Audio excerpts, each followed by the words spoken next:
tengan pena. Vamos a utilizar el chat precisamente para hacer todas las preguntas, todas las inquietudes que tengan con respecto pues a la clase que se va a presentar. No sé, quisiera saber si pudieron desarrollar las actividades que dimos en la clase anterior o en la semana anterior. En la semana anterior hablamos precisamente sobre la legislación, qué normativa regula precisamente el tratamiento de agua, ruidos y suelos. Esto que di en la semana 1, chicas, es más que todo para dejar como claro todo lo que tiene que ver con el tema ambiental, porque nos vamos a ver, nos vamos a involucrar, a pesar de que la temática se relaciona, la temática del módulo se relaciona más con la parte de riesgos, con la parte de prevención, con la parte relacionada precisamente con la puesta en marcha en las empresas, cómo brindarme eh, qué mecanismos o qué, digamos, medidas de prevención debo tener precisamente hacia ciertos riesgos, sobre todo los que predominan en el ámbito industrial, como es el riesgo eléctrico, el de tipo electrónico. Eh, También quizás como las leyes que regulan, va a ser como más que todo como una unidad quizás más enfocada a la práctica en ambientes simulados, que incluso que a la misma normativa ambiental. Por eso se los decía, el nombre de la unidad quizás se relaciona mucho más con lo que vimos, con la temática que vimos en la unidad inmediatamente anterior, que fue manejo de elementos contaminantes. Aquí se puede ver, pero ya hay, en este caso ya se da como, más que todo, como unos mecanismos de prevención, pero más bien a nivel de mantenimiento, a nivel de riesgos relacionados con la parte eh, les había colocado un foro, ese foro precisamente no es un foro de inquietudes, sino es un foro investigativo. Para esta semana que vamos a desarrollar, esta semana que está ahora mismo pues en mi, vamos a desarrollar, chicos, perdón,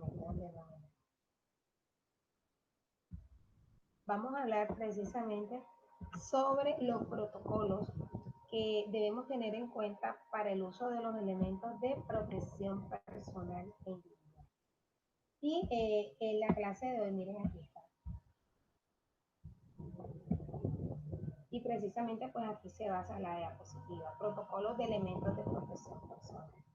Voy a socializarles, voy a compartirles pantalla, espero que no tengan problemas con la conectividad al momento de presentar, que normalmente se ocurre.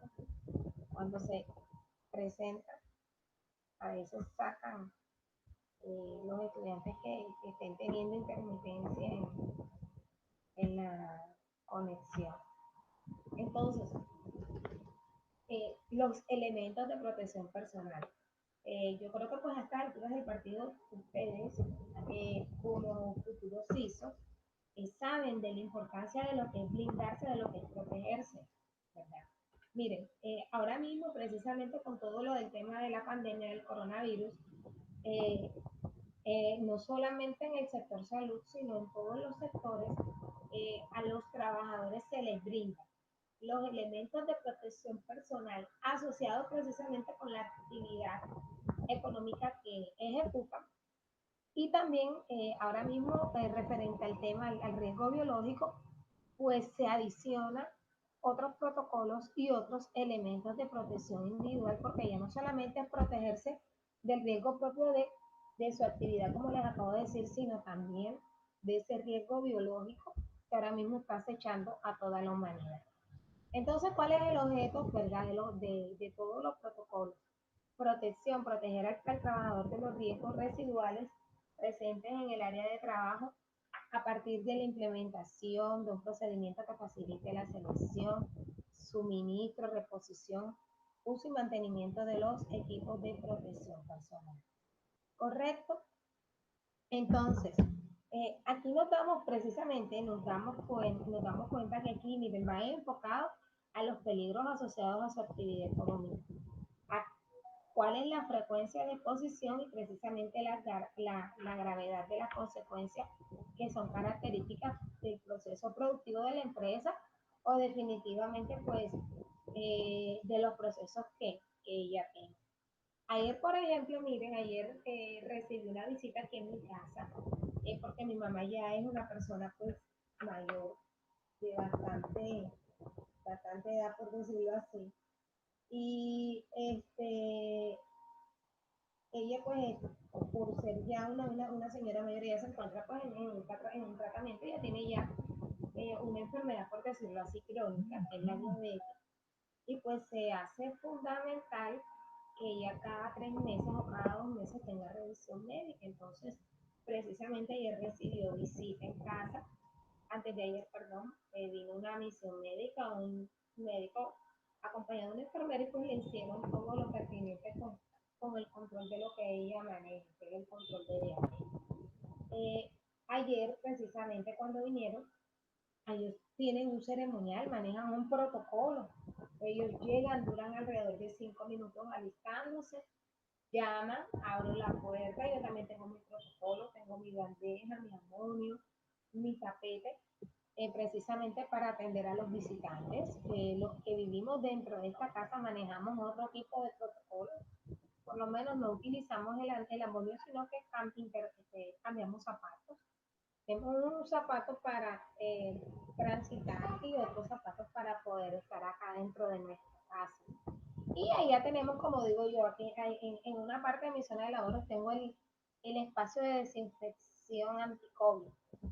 Eh, pero las personas que no viven acá tienen otros protocolos, ingresan con su uniforme eh, de protección, vienen con sus caretas, vienen con sus tapabocas, vienen con guantes, ellos no tienen ningún tipo de contacto con la vivienda, ellos no te tocan la puerta, tú les abres la reja, ellos no tocan absolutamente nada, no se sientan, atienden al paciente, o sea, los palpan, le tocan la presión, inmediatamente sugieren que pues el paciente deba limpiarse pues la zona donde se le hizo pues el procedimiento, en este caso, por lo menos se le hizo una toma de presión, se le preguntó precisamente sobre la glucometría y bueno, eh, se hace todo lo que tiene que ver con su procedimiento médico. Entonces, mire,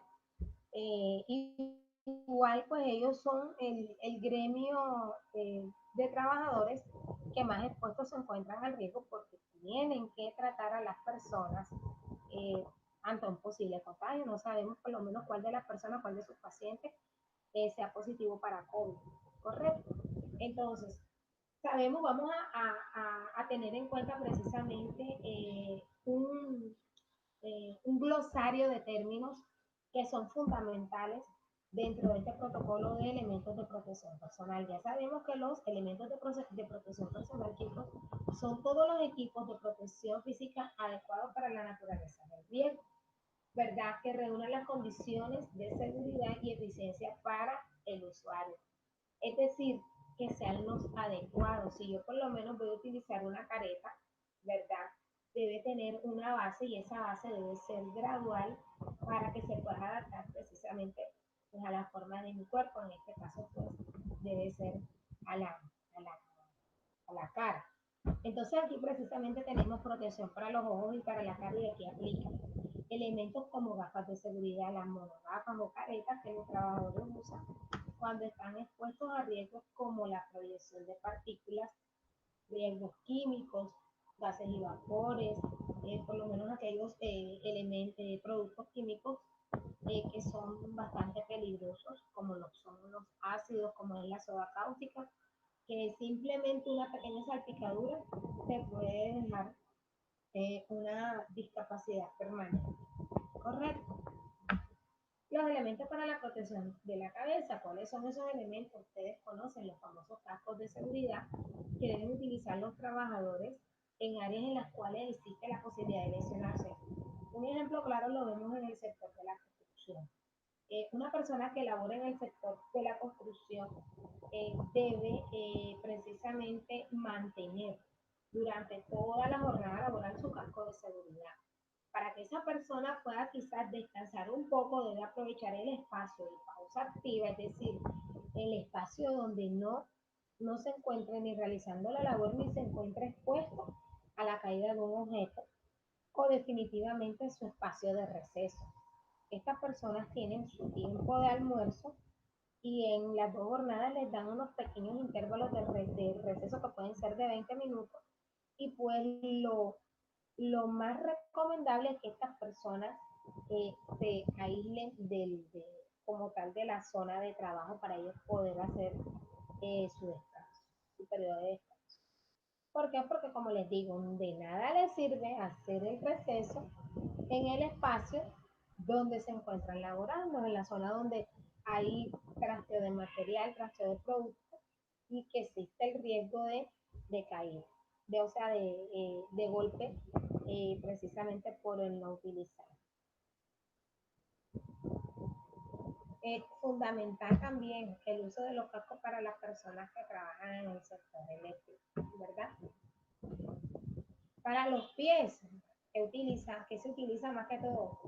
Botas, en algunos casos zapatos con punta de acero, ¿verdad? Cuando precisamente pues existe el riesgo de caída de objetos pesados, en mantenimiento, etcétera.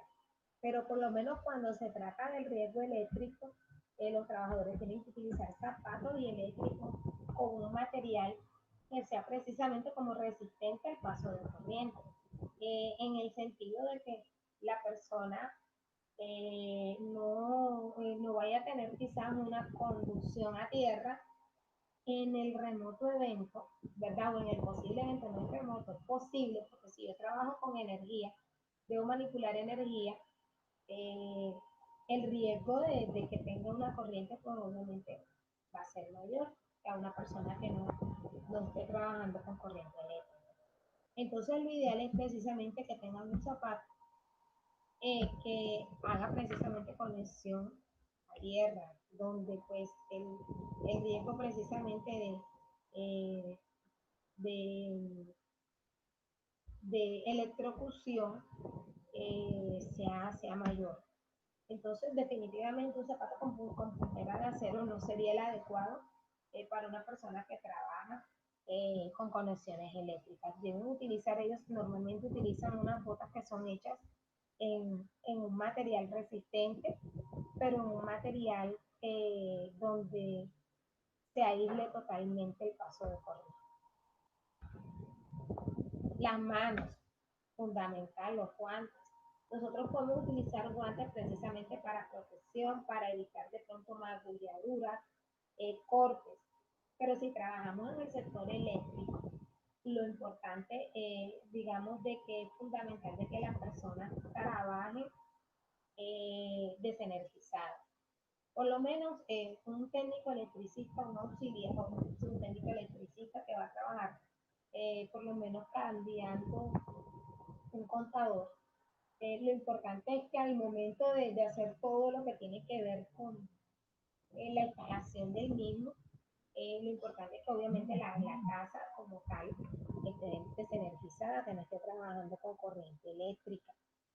Si le corresponde ya hacer la conexión, es decir, conectar la cometida que trae la corriente a su casa, pues obviamente lo que le corresponde es ya desenergizar, bajar quizás la cañuela y desenergizar el sector para no tener, eh, digamos, riesgo de trabajar en caliente. Y si ya le corresponde trabajar en caliente, por lo menos va a trabajar en media tensión, pero en caliente, ya se debe tomar todas las medidas de precaución. Y una de las medidas de precaución es utilizar los guantes dieléctricos, es decir, guantes que son resistentes a corriente mayor a más o menos de 13.6 kVA, es decir, a 13.600 voltios, que es la que alimenta precisamente la que nos trae a nosotros nuestra comida. Entonces, si es necesario, si yo tengo que trabajar en baja tensión, pero en caliente, no tengo permiso precisamente para desenergizar. Obviamente debo trabajar con mucha precaución. debo trabajar pues eh, digamos que en baja tensión, no debo ni siquiera manipular, ni siquiera debo prestar en la posibilidad de subir o estar trabajando cerca del transformador de energía, del transformador de corriente. Y obviamente trabajar, como les digo yo, con toda la precaución, utilizando este tipo de guantes. Si trabajo en frío, yo voy a utilizar unos guantes tipo ingeniero, los que llaman que son como en un material como un cuero, ¿verdad? Pero diga, una cuerina más que todo es, no es tan áspero, es manipulable y precisamente permite hacer labores de corte, de empalme, que digamos que son los procedimientos eh, más importantes en este tipo de trabajos eléctricos. Pero ya cuando se trata, como les digo, de manipular, ya me corresponde utilizar triple protección. El guante de 13.600 y colocar encima otro guante de cuero que como tal me permita proteger ante un paso de corriente, por lo menos estar totalmente aislado, que mis manos estén aislados de esa corriente eléctrica. Bueno, entonces, por lo menos acá en lo que corresponde a riesgo biológico, nos damos cuenta que se utilizan guantes desechables. Los médicos, ¿qué sucede? Que entre la manipulación de un paciente y otro, entre un procedimiento médico y otro, chicos, ellos están obligados a lavarse las manos y cambiarse los guantes. ¿Correcto? ¿Por qué? Porque nosotros no podemos llegar donde un paciente cuando ya me corresponde atender un paciente anterior y llevo esos guantes y manipulé a ese paciente y no sabemos precisamente si ese paciente anterior tiene algún tipo de enfermedad infectocontagiosa o alguna bacteria que pueda poner en riesgo la salud de los demás. Entonces es importante en este orden de ideas cambiar y hacer lavado de manos. Listo. Entonces, mire, ahí hay algo muy importante que ustedes deben saber. Cuando, aquí me queda un poquito alto, cuando yo estuve precisamente en mi periodo de que fui madre por primera vez, que mi niña precisamente tuvo la necesidad de utilizar una unidad de cuidados intensivos neonatales, eh, yo veía, porque eso fue, yo de eso doy fe, que hay varios niños precisamente en una auxilio natal. La auxilio natal, para que ustedes sepan, no es la sala cuna, es el sitio donde están los bebés prematuros. Correcto, los bebés prematuros.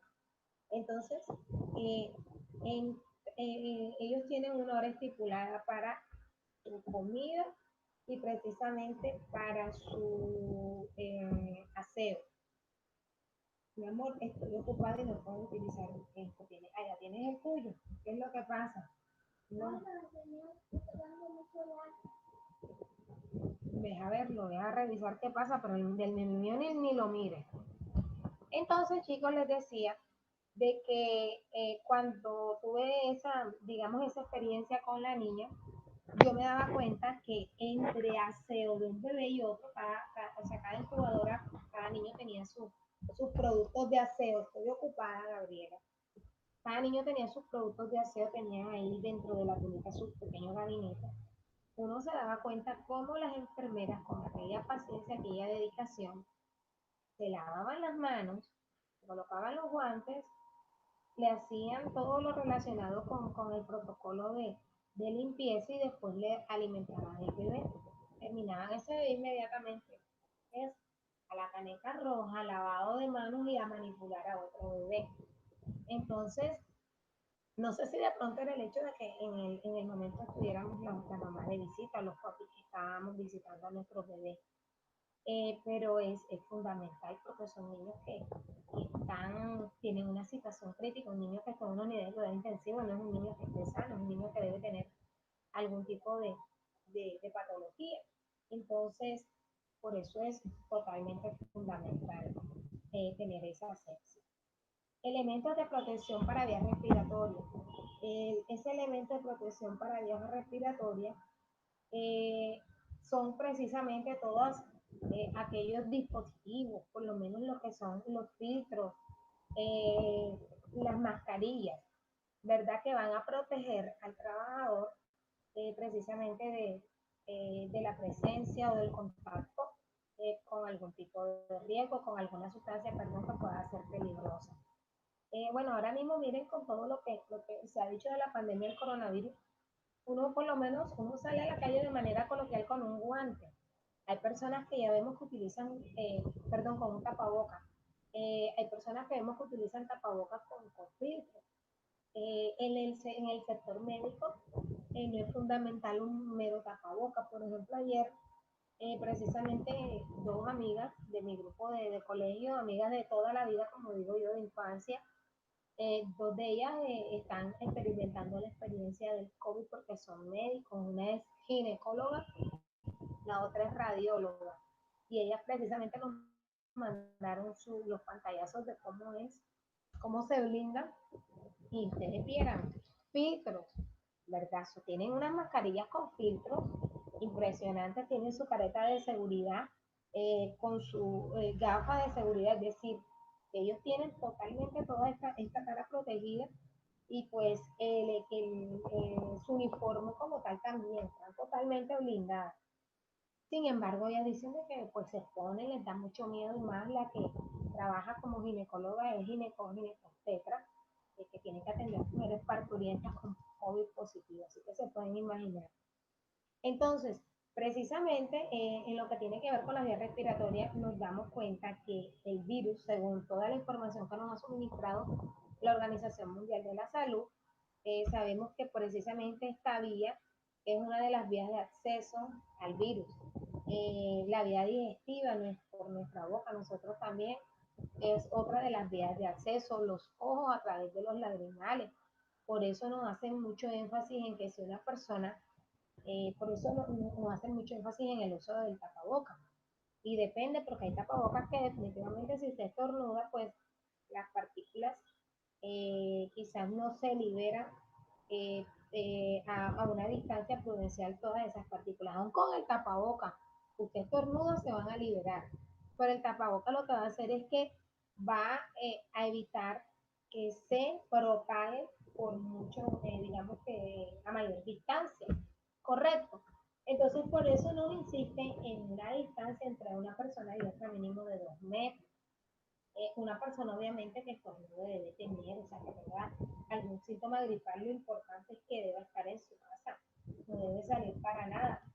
Pero de todas maneras, no somos cuerpo, poder, nos dan ganas de estornudar, eso es un impulso, ¿verdad? Eso es un reflejo, el estornudo es un reflejo y no necesariamente si estornudamos somos positivos para COVID, pero de igual manera debemos ser prudentes, debemos tratar de mantenernos, debemos tratar de que no se extienda como tal, porque debemos también pensar en las personas que están a nuestro alrededor y en el temor que se genera.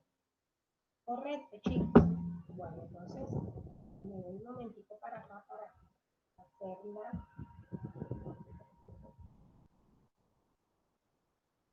Chicos, una preguntita. Hasta el momento tienen alguna duda, tienen alguna inquietud. Ay, se me perdió esto. ¿Tienen alguna duda? ¿Tienen alguna inquietud? Andrea, Kenny, Ligia.